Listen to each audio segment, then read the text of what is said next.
Hello, beautiful people. Welcome back to Global Happiness Today TV. Just when you think you have seen it all, more issues and more instances and statements come out that you begin to wonder, how did we get here as a nation? Well, as we speak, groups have decided to forget the whole thing that is happening in Nigeria and decided to call out the ex-president. What they said is really worrying, and I'm wondering, are we not going to look at ourselves in the mirror and tell ourselves the truth? Well, before we go to the newspaper to find out exactly why Jonathan Ebele, Goodluck Ebele Jonathan, is in the radar instead of the president, we'd like you to subscribe to our channel by clicking on the red subscribe button. Beside it, you see a bell notification icon. Please go ahead, click on it to get notified as soon as we update our channel on YouTube. Well, Muric has actually returned all the blames of the current insecurity, kidnapping, and destruction going on in the northern part of Nigeria to former President Goodluck Ebele Jonathan. My God. He said the north is boiling with anger over insecurity, with some groups already starting to protest, while the average citizen up north is fuming with rage. Muric identified Jonathan's administration as the real culprit of insecurity in the north and berated the politicians who stole money meant for the purchase of arms for the armed forces. The group warned the north against misplacement of their anger, pointing out that the bastardization of Ahmadiyya system had not helped. The group also, in a statement distributed to the media, signed by its director, Professor Ishaq Akintola, insisted that the current situation and the current security situation was actually caused by the former dispensation and not the present one, insisting that they should look the other way. According to him, the Professor Isaac Akintola insisted that the current security situation is not the fault of the current administration but that of the past leaders. I quote him, "Today was born from the wombs of yesterday." The statement began, "Little or no effort was made to nip the problem in the bud. The remote causes are the bastardization of Ahmadiyya system and the proliferation of drug addiction. In particular, ex-President Goodluck Ebele Jonathan displayed high level of apathy to the problem of Boko Haram insurgency. A glaring example was the self-imposed state of stupor in the first 3 weeks after the Chibok girls were abducted. Jonathan was in power as at that time, but his attitude to Boko Haram insurgency was lukewarm. Things were so bad that Nigerian soldiers used to turn their heels at the approach of the insurgents. Had he acted swiftly, the insurgent would have been apprehended, but he dilly-dalled and refused to give the order to pursue the abductors until it was too late. The way and manner the $2.1 billion armed monies was shared among party loyalists under the watch of the former president left to be desired. Had that money been utilized for what it was intended, insecurity in the north would have been brought under control at an early stage, it said. Muric also blamed Bukola Saraki-led 8th National Assembly for virtually holding the hands of President Muhammadu Buhari and ensuring that there was motion without movement in the term of his government. According to Muric, the Saraki-led assembly had one aim, which was only to frustrate the President Muhammadu Buhari administration and ensure that it failed in all of its efforts.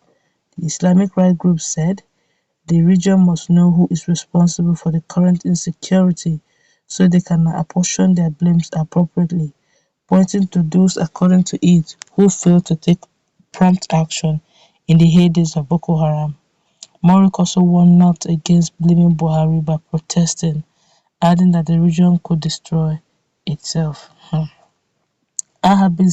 thought I have seen enough. Honestly, I thought I have had it all. But you see, this one is the height. You are busy blaming somebody, a past administration who, during his time, insecurity was not like this. And this in the days of Jonathan. Let us leave propaganda and politics. So it will not all go well when we keep looking at things that ought to require us to be factual, truthful, and real to ourselves. and we begin to play to the gallery. It's not fair. It's not fair on the citizens. It's not fair on Nigeria. It's not fair on even the past president. Now let's don't forget that Goodluck Jonathan was a civilian president. In fact, one of the major reasons why Nigerians decided to vote in President Muhammadu Buhari was the belief that probably because Goodluck Jonathan was a civilian government president, maybe that's why he does not understand the dynamics of insecurity and how it can be combated. The latter killers being in the president, this present dispensation, who happened to be a general, retired general. But we are not getting the best of what we are looking for. Everything is getting worse. In dispensation of Goodluck Jonathan, I don't think that you see Abuja Kaduna highway where insurgents have the boldness and the effrontery to go ahead and pick people. We have not during the time of Goodluck Jonathan. We still have freedom of protesting. It's not a crime. No one harasses you for protesting. In the time of Goodluck Jonathan, we still had security people still moving in and out trying to help Nigerians. In the time of Bello Jonathan, I don't think it was broad daylight issues where you see, bandits and kidnappers having a few days kidnapping people and also collecting ransom with impunity. In the days of Jonathan, the level of insecurity is not this bad. Okay, we want to assume that in the days of Jonathan, the insecurity grew, but it was not this bad. Now, if this dispensation, as they have promised that they're going to fight insecurity, have decided to move in, as Muric is saying, we won't be blaming the past president. Rather, we will now have said, okay, Jonathan did not do this much, but Buhari came and did much better, right? But let us not leave, let's leave sentiment. Now, you see the Northerners crying and screaming that insecurity is biting them. Thank God it is a Northerner that's on the seat, so that they don't begin to say the Northerners, the Southerners are not stepping up to the game simply because it is not the South that is going up, and that is having insecurity issues that much. Thank God it's a Northerner on the seat, and the Northerners are screaming out. Imagine what Muric is saying, that the protesters, northern youth protesters, should not put their blame at all on the president at all. That is actually the fault of Goodluck Jonathan for not doing so much.